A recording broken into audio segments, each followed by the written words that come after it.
Si Konomi ay nagbigay ng ulat kay Mina at ipinaalam sa kanyang ang paligid ay nailikas na. Malaking pagsubok ito dahil maraming tao ang naghihintay sa mga boss.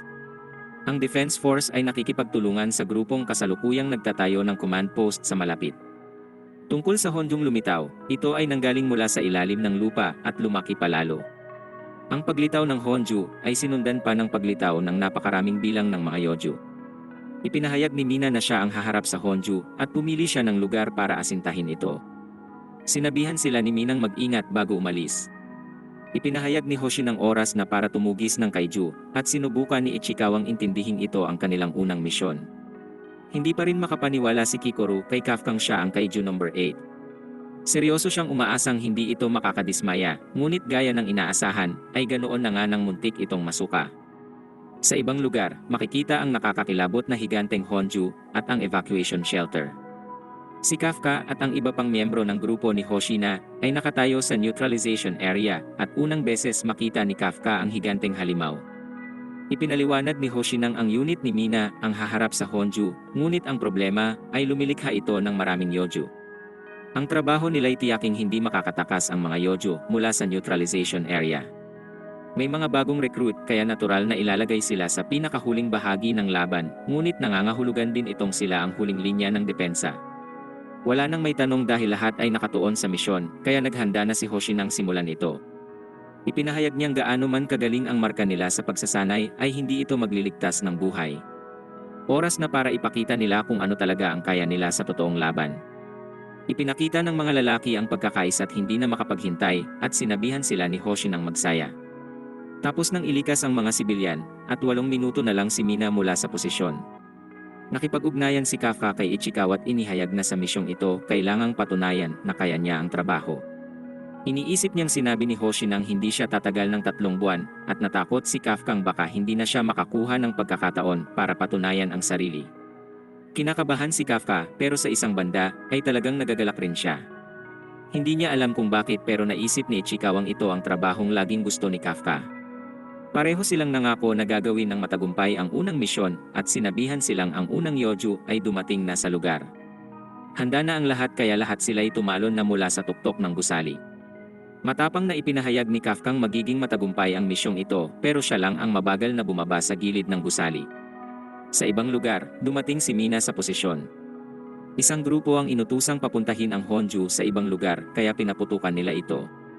Matapos ang ilang atake ay gumalaw ang higante at sabik na naghintay si Hoshi nang patunayan ng lahat ang mga sarili. Nagsimula ang laban at nagulat si Kafka dahil hindi ito katulad ng pagsusulit dahil kalmado siya sa kung anong dahilan. Nararamdaman ni Kafkang tumutulong ang kanyang suit at kumpiyansa niyang inilabas ang kanyang kapangyarihan.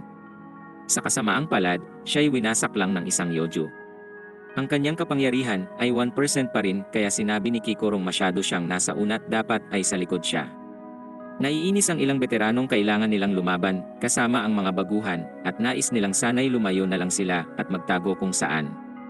Nagpasya ang mga veteranong maging maingat at hintayin munang malaman kung saan ang mga mahihinang bahagi ng Yoju, ngunit nagulat sila nang simulan ni Kikorong tapusin ang mga halimaw. Tumanggi siyang tumunga lang doon at maghintay, kaya inatake niya ang anumang mukhang mahinang bahagi ng halimaw. Tinapos ni Kikoru ang maraming Yojung ikinagulat ng mga veterano dahil hindi ito ang uri ng kapangyarihang nakikita sa baguhan. Namula si Kikoru nang purihin siya ni Kafkang mahusay ang ginawa niya, ngunit naiinis nang madetect ng suwit ang pagtaas ng kanyang heart rate. Sa malapit, nagtulungan ang natitirang grupo para pabagsakin ang isang Yoju, pero nagulat si Iharu nang makita niyang tumapos si Ichikawa ng Yoju ng mag-isa. Ipinaliwanag ni Ichikawang pinalitan niya ang burst rounds ng baril ng freeze rounds para pabagalin ang Yoju habang siya'y lumalaban. Mas angkop ito sa kanyang estilo at tiwala si Ichikawang kung masasanay siya dito ay mas magiging mahusay siya sa pagtugis ng mga kaiju. Ngunit hindi ito sapat dahil iniisip ni Ichikawang kailangan niyang patuloy na mas lumakas para hindi na kailangang mag-transform ni Kafka muli. Ipinakita ng ibang nangungunang miyembro ng grupo kung gaano sila kahusay nang tapusin nila ang ilang Yoju. Hindi makapaniwala ang ibang grupo sa lakas ng mga bagong miyembro at hindi rin alam ng ibang pinuno ang tungkol dito. Nagkumpetensya si Kaguragi at Izumo kung sino ang tatapos ng mas maraming kaiju at isa sa mga pinuno ay nagsimulang maglaway sa kanila. Inihayag ni Hoshinang ang nailalabas na kapangyarihan ng bagong recruit ay mas mataas kaysa sa nakaraang mga taon. May ilang nangunguna at pinapalakas nila ang loob ng iba upang maging mas mahusay. Patuloy na dumarating ang ulat ng mga Yojong natatalo at nagulat si Kafka nang marinig na pati si Ichikawa at Iharu ay umuusad. Napanghinaan si Kafka dahil pakiramdam niya'y hinahatak niya pababa ang lahat habang nagsusumikap sila at iniisip niya kung may magagawa siya. Biglang naalala ni Kafka ang gusto ng mga veteranong maghintay hanggang malaman ang mahihinang bahagi ng mga Yojo. Sinilip ni Kafka ang bangkay ng isang Yojo at nagpasya siyang lumaban sa sarili niyang paraan. Biglang nagulat ang ilan nang makita nila si Kafkang naroroon at may ginagawa sa bangkay. Sinuri ni Kafka ang bagay na ito at napagtanto niyang kahit sa 1% lang ay madaling himayin ng suit ang katawan ng kaiju. Kapaki-pakinabang ito na umaasa siyang mabigyan rin ng suit ang industriya ng paglilinis. Nakilala ni Kafka ang istruktura ng kaiju pero wala ang core nito kung saan karaniwan sa fungal type na halimaw. Naghanap si Kafka at nagulat siya nang matagpuan niya ito.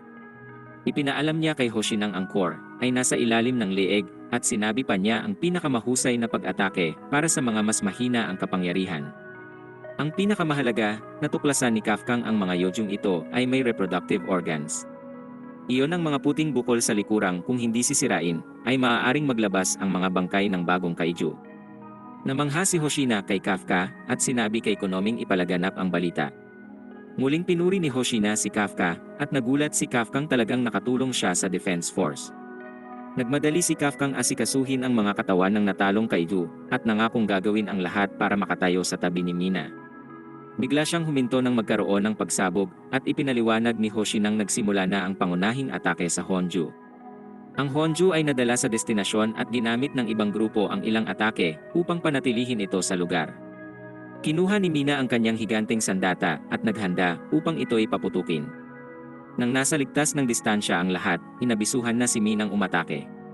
Iniisip ni Mina ang kompetisyon kay Kafka tungkol sa pagiging opisyal at naghanda siyang ipakita kung gaano nakalayo ang narating niya. Ang napakalakas na kapangyarihang pinakawalan niya ay nagdulot ng pagkawasak ng lupa't inihayag ng kanyang suit na ang kapangyarihan niyang lumabas ay nasa napakataas na 96%. Pinapanood siya ni Hoshina at umaasang pinapanood rin ito ni Kafka. Pinaputok ni Mina ang sandata at ang napakalakas na atake ay lubusang winasak ang higanteng Honju. Gusto ni Hoshinang manood si Kafka para makita niya ang lakas ng taong gusto niyang samahan. Ang core ng Honju ay nakalantad na, kaya muling hinanda ni Mina ang sandata. Pinaputok niya uli ito at lalong winasak ang Honju at iniulat ni Konoming na wala na ang vital signs nito. Bumagsak ang halimaw at nagulat si Konomi nang maglagay si Mina ng ikatlong bala. Nagpaputok uli si Mina at iniulat ni Konoming tuluyan ng tumigil sa paggalaw ang Honju. Namangha ang lahat pero nagulat sila nang maglagay si Mina ng ika-4 na bala sa sandata. Pinunto ni Konoming bumagsak na ang Honju pero iginiit ni Minang bigyan siya ni Konomi ng abisong paputukin uli ito. Ginawa ito ni Konomi at inatake uli ni Mina ang halimaw. Nanood si Kafka nang may paghanga sa kanya at dumating si Hoshina upang tanungin kung handa na itong sumuko sa layunin. Ang pagtayo sa tabi ni Mina ay nangangahulugang kailangang tapatan ang kanyang lakas. Inamin ni Hoshinang kahit siya ay di iyon magawa. Ang kapangyarihan niya ay hindi gaya kay Mina pagdating sa long range, kaya hindi niya kayang pabagsakin ang malalaking halimaw. Ngunit iba ang kaso pagdating sa mga maliliit at may katamtamang laki na mga kaiju. Biglang nag-alala si Kafka nang may lumitaw na kaiju sa likod ni Hoshina pero ito ang pagkakataon para ipakita ni Hoshina ang kapangyarihang binanggit niya. Sa kaunting galaw lang, pinira-piraso ni Hoshina ang Yoju at ipinahayag niyang mas magaling siya kaysa kay Mina pagdating sa mga halimaw na may ganoong laki. Hindi nakita ni Kafka ang atake at ipinaliwanag ni Hoshinang ang pamilya niya ay tagatugis ng mga kaiju sa maraming henerasyon. Sinabi pa niyang ang captain at vice captain ang mga pinakamakapangyarihan sa puwersa. Iyon ang dahilan kaya mayroon silang espesyal na gamit na akma sa kanilang estilo.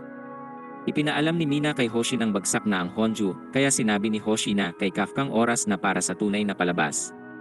Nalito si Kafka dahil bumagsak na ang Honju, kaya ipinaalala ni Hoshinang ang tunay na problema ay ang hindi mabilang na Yojong nabubuhay sa bangkay nito. Ang hindi kapani-paniwalang dami ng Yoju ay nagsimulang maglabasan, kaya sinabi ni Hoshina sa lahat na kapag natapos na ito ay makakauwi na rin sila. Iniisip ng mga recruit na masyado siyang kaswal, kaya tinukso sila ng mga veterano sa pagsuko agad. Determinado silang ipakita sa mga recruit na may higit pa sa pakikipaglaban kaysa sa kapangyarihan, kaya sumugod na sila.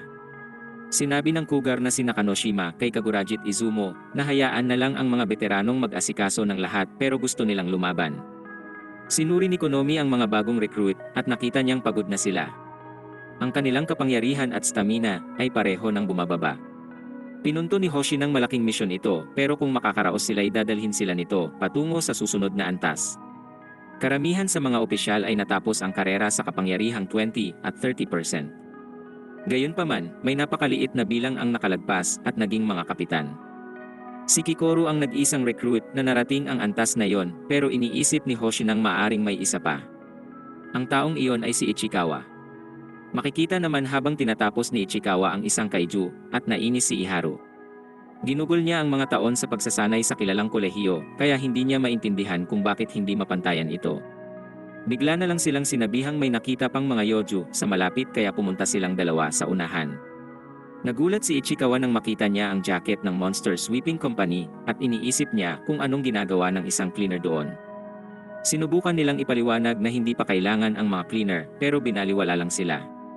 Dismayado ang misteryosong tao dahil ang mga reproductive organ na kanyang inilagay sa yoju ay nawasak lang. Nagtaka siya kung paano nila nalaman at naisip niyang mayroong nakakaalam ng lahat tungkol sa kaiju.